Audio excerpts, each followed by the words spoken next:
Good morning students. ये भारत का परमाणु कार्यक्रम क्या है? कार्यक्रम जैसे आपको पता चल जाता होगा कि प्रोग्राम जो किया जाता है कि कैसे प्रोग्रामिंग करें, कि कब हम अपने परमाणु का परीक्षण करें, ये कौन सी जैसे कौन कौन से सन में किया गया, ये सारा कार्यक्रम इसमें बताया गया है।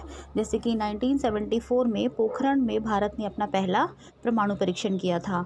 ठीक है, और भारत ने अब तक कितने परमाणु परीक्षण किए हैं? 5। ठीक है, मई 1998 में, मतलब उसने 5 जब परमाणु परीक्षण कर लिए गए थे तो उसको लगा था कि अब ये परमाणु संपन्न देश घोषित हो चुका है। और उसके बाद ही पाकिस्तान ने भी कुछ परमाणु परीक्षण किए, क्योंकि भारत और पाकिस्तान में तो हमेशा चलता ही रहता है, सबको पता है, होड़ लगी रहती है।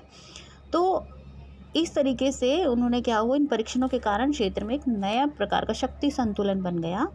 और जिसमें क्या हुआ कि अमेरिका ने देखा कि बहुत सारे देश ऐसे ही होड़ में परमाणु परीक्षण करेंगे, तो उसने क्या किया था, परमाणु अप्रसार संधि, जो कि 1968 में की गई थी। परमाणु अप्रसार संधि, ये पहले बताया मैंने आपको कि परमाणु अप्रसार संधि क्या होती है, कि परमाणुओं का प्रसार ना किया जाए, मतलब परमाणु परीक्षण करने पर रोक, इसी को बोला गया है परमाणु अप्रसार संधि, कि कोई भी देश बिना अनुमति के परमाणु परीक्षण नहीं करेगा। और 1968 में चलाया था। और 1995 में था व्यापक परीक्षण निषेध संधि, मतलब CTBT।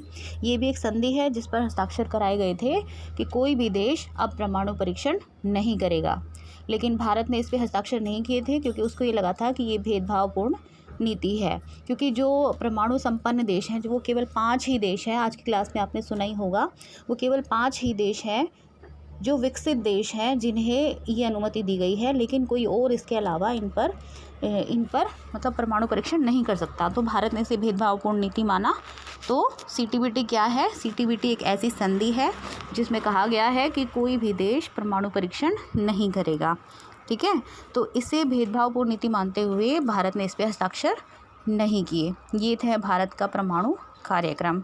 और भारत की परमाणु नीति पहले ही पढ़ा चुकी हूँ, ये आपको समझ आ गया होगा। आज की क्लास में भी बताया गया था कि भारत की परमाणु नीति यही रही है कि भारत पहले परमाणु का प्रयोग नहीं करेगा, अपनी परमाणु शक्ति नहीं दर्शाएगा, लेकिन अगर कोई दूसरा देश उस पर हमला करता है तो वो इससे बाज भी नहीं आएगा, वो अपने हथियारों का संपूर्ण रूप से प्रयोग करेगा। ठीक है।